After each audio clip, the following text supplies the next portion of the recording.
Assalamualaikum warahmatullahi wabarakatuh dan salam sejahtera kepada semua.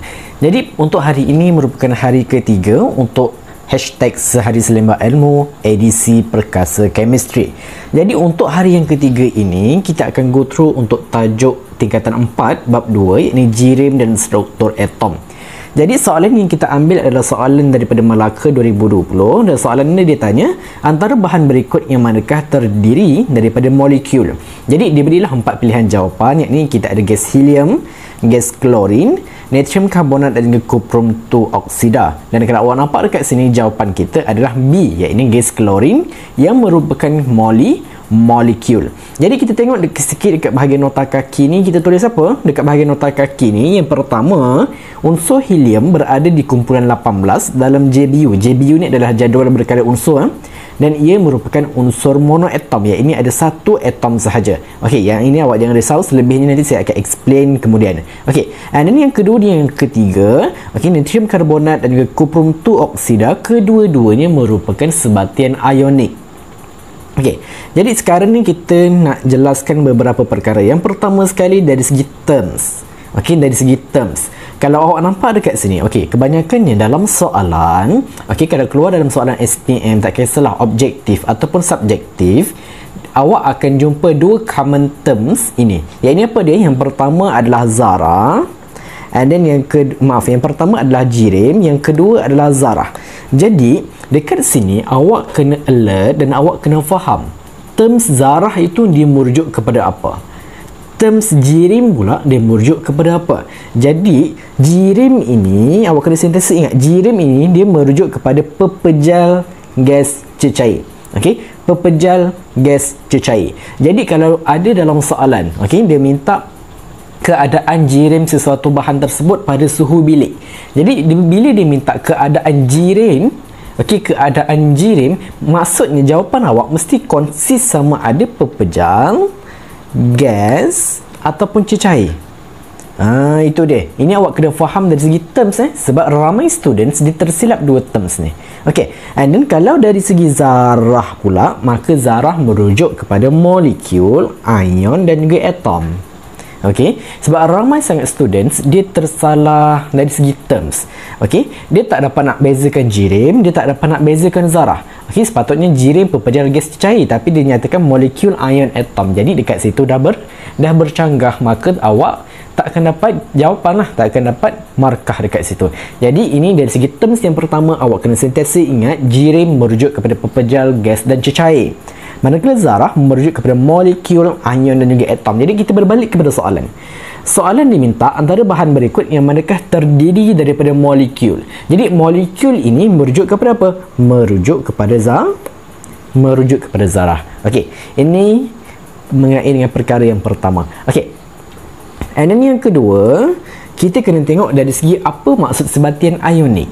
Okey, sebatian ionik ataupun ikatan ionik dia merujuk kepada ikatan antara bahan logam dan juga bahan bukan logam. Sebagai contoh, awak tengok dekat sini Okey, untuk pilihan jawapan C dan D, kalau awak tengok, okey, untuk C untuk C kita ada natrium karbonat. Natrium ini merupakan bahan logam, manakala karbonat, okey, kita ada karbonat adalah CO3, betul? Jadi karbon dan juga oksigen itu kedua-duanya adalah bahan bukan logam. Jadi logam dan juga bahan bukan logam dia akan menghasilkan sebatian ionik. So that's why C ini kita tak ambil kira dia sebagai ikatan, sebagai molekul. Okey, sebab dia adalah ikatan ionik. Okey, sebab kita ada bahan di antara logam dan juga bahan logam. Okey, untuk yang D pun sama. Yang D, kuprum adalah logam, manakala oksida dia bukan logam. Jadi ikatan logam dan bukan logam menghasilkan sebatian ionik ataupun ikatan ionik. So that's why yang D ni pun bukan molekul.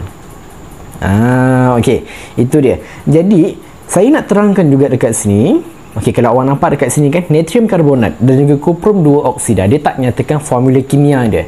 Jadi macam mana kita nak tentukan formula kimia dia? Sebab kena faham, natrium ada cas dia sendiri, karbonat ada cas dia sendiri. Jadi bila kita nak jadikan formula kimia natrium karbonat tu macam mana? Kita ada satu teknik yang dinamakan sebagai teknik crossing. Crossing method. Jadi macam mana kita nak buat? Sebagai contoh ya. Okey, awak tengok dekat sini. Okey, crossing method kita akan menggunakan this symbol. Crossing method kita akan menggunakan simbol yang inilah. Okey. Jadi untuk yang the first one ni awak letakkan logam. Jadi logam awak dekat sini adalah natrium. Jadi charge untuk natrium apa dia?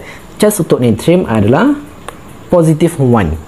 Okey, itu dari segi logam. Ini untuk logam Okey. Untuk yang bukan logam pula adalah karbonat. Jadi karbonat, okey, karbonat dia akan jadi CO3 2-. Dia akan jadi CO3 2-. Okey, sekarang bila awak dah buat macam ni, okey, awak dah nyatakan unsur, awak dah nyatakan charge. Jadi untuk awak dapatkan formula kimia yang betul, awak salin dahulu unsur dia. Awak salin sahaja dulu unsur dia. Charge jangan letak dulu. Awak salin sahaja unsur dia. Jadi unsur kita ada apa? Kita ada natrium. Jadi awak salin balik. Natrium. Ini cara kita nak buat formula kimia. Jadi natrium, and then kita ada CO3. Okey, awak salin sahaja dulu. Sekarang ini kita nak menggunakan teknik crossing. Teknik crossing ini kita nak menentukan karbon akan ada berapa, karbonat akan ada berapa, natrium akan ada berapa. Okey. Jadi crossing method ni awak nampak dekat sini Na+. Plus ni bermaksud nilai dia dekat depan adalah 1. Awak crosskan pergi ke sini, awak letakkan 1. Jadi CO3 ni, the whole ni darabkan dengan 1, maka dia akan dapat CO3 sahajalah. Okey, jadi tak ada perbezaan dari segi bilangan CO3. Okey, jadi kita tengok untuk yang natrium pula. Yang natrium kita tengok dekat sini. Okey, charge dia adalah minus 2, betul? Charge dia adalah negatif 2. Jadi negatif 2 ni kita ambil nilai 2 sahaja, kita crosskan pula, letakkan dekat sini. Kita letakkan 2 dekat sini. Okey, bila kita dah buat macam ni, kita crosskan. Charge untuk natrium kita crosskan ke sini. Charge untuk karbon, charge untuk karbonat kita crosskan ke sini. Jadi bila kita dah crosskan, kita akan dapati formula kimia kita adalah CO3. Maka ini adalah formula kimia yang betul untuk untuk natrium karbonat. Okey, jadi sometimes akan ada juga dalam soalan, akan ada juga dalam soalan yang dia minta, dia suruh awak cari mana satu formula kimia yang betul. Mana satu formula kimia yang betul. Jadi cara untuk kita nak menentukan formula kimia yang betul, terutamanya bila bahan tersebut merupakan sebatian ionik, maka kita akan menggunakan crossing method. Inilah cara dia. Okey, jadi kita ambil lagi satu contoh. Okey, sebagai contoh yang lain kita ada D, iaitu kita ada cuprum 2 oxide. Okey, kita ada cuprum 2 oxide. Okey, cuprum 2 oksida lah. Jadi cuprum 2 oksida ini kita tengok. Yang pertama kita letakkan bahan logam. Jadi logam apa dia yang kita ada? Cuprum. Cuprum charge dia berapa? 2+. Okey, and then kita letakkan bahan bukan logam. Bahan bukan logam kita apa dia? Iaitu oksida. Oksida adalah O2-.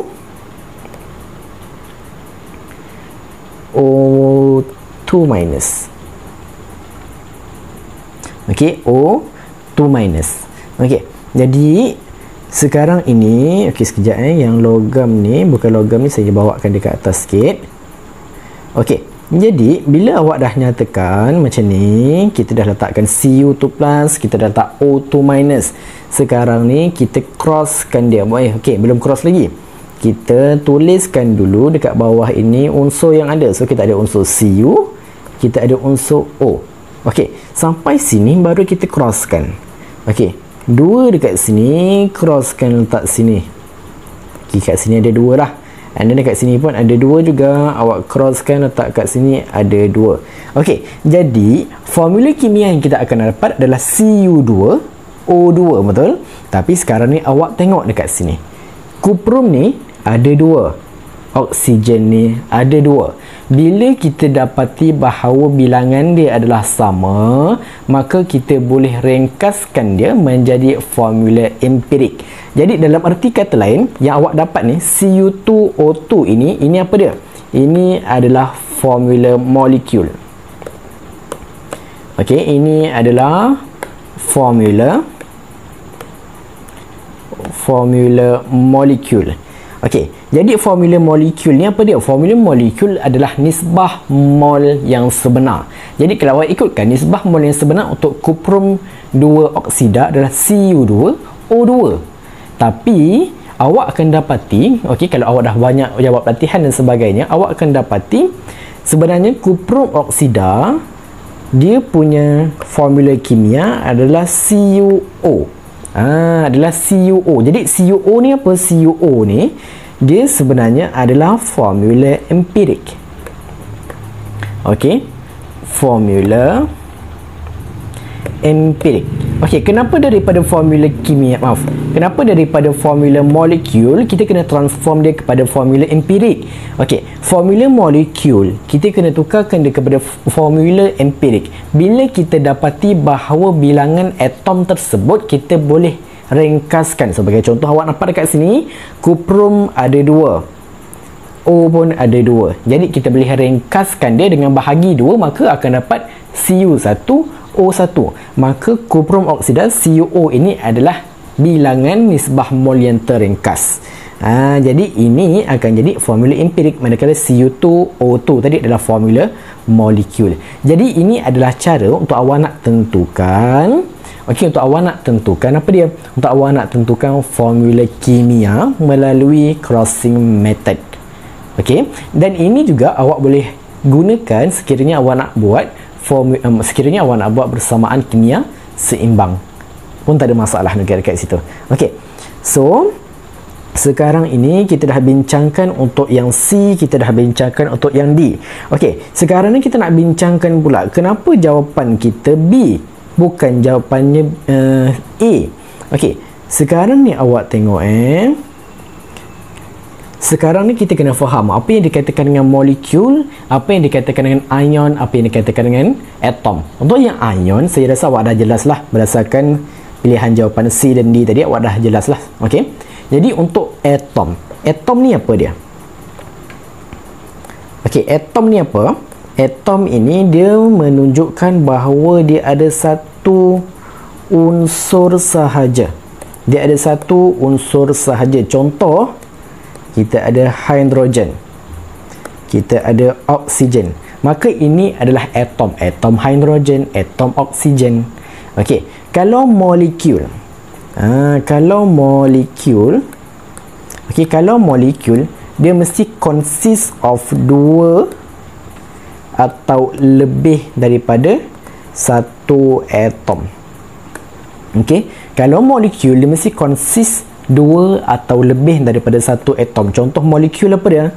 Contoh molekul, kalau kita boleh tengok dekat sini, contoh molekul, okey, kita boleh ambil contoh dia adalah gas hidrogen, gas oksigen. Jadi awak nampak dekat sini, hidrogen ini, kalau yang tadi hidrogen ada satu sahaja. Okey, bila ada satu unsur sahaja bermaksud dia adalah atom. Tapi untuk gas hidrogen dia ada 2 atom. Walaupun unsur yang sama, tapi disebabkan dia ada 2 atom, maka dia dah jadi molekul. Jadi sekarang ni awak tengok. Okey, kalau pilihan jawapan A, pilihan jawapan A, gas helium. Bila kita katakan dengan gas, kita boleh fikir automatik bahawa dia adalah molekul. Sama juga dengan B, gas klorin. Jadi gas klorin dia pun kita boleh fikirkan dia sebagai molekul sebab kedua-duanya adalah gas. Tapi kenapa yang A ni dia sebenarnya adalah atom? Kenapa A ni atom? Kenapa yang A ni, gas helium ni adalah atom, manakala yang B ni adalah gas klorin ni kita katakan dia sebagai molekul. Jadi A dan B ni kita kena rujuk kepada kumpulan dia. Okey, jadi awak tengok dalam jadual berkala unsur, awak tengok kita nak pergi kepada grup 17 dulu. Untuk kumpulan 17. Okey, kumpulan 17 sebagai contoh kita ada klorin, kita ada bromin, dan juga kita ada iodin. Okey.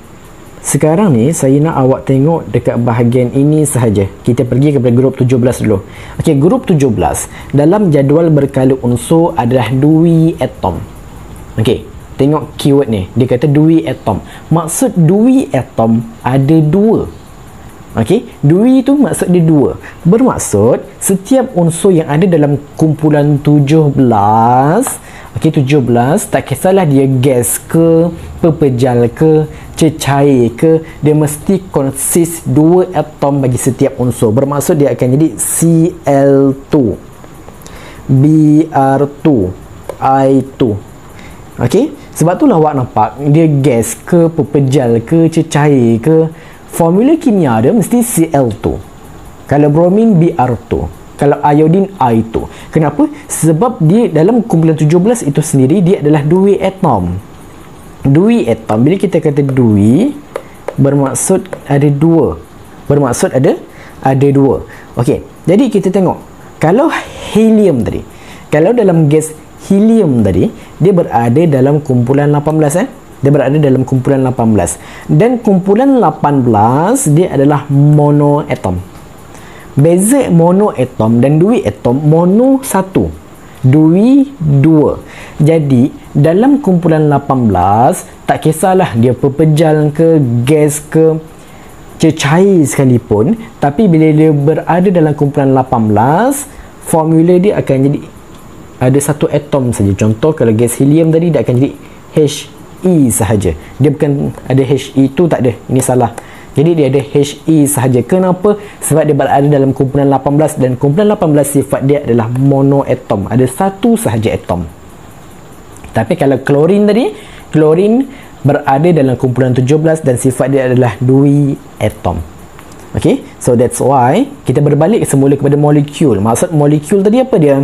Maksud molekul mesti consist of dua atau lebih daripada satu atom. Tak kisahlah atom tersebut adalah atom yang sama ataupun berlainan unsur.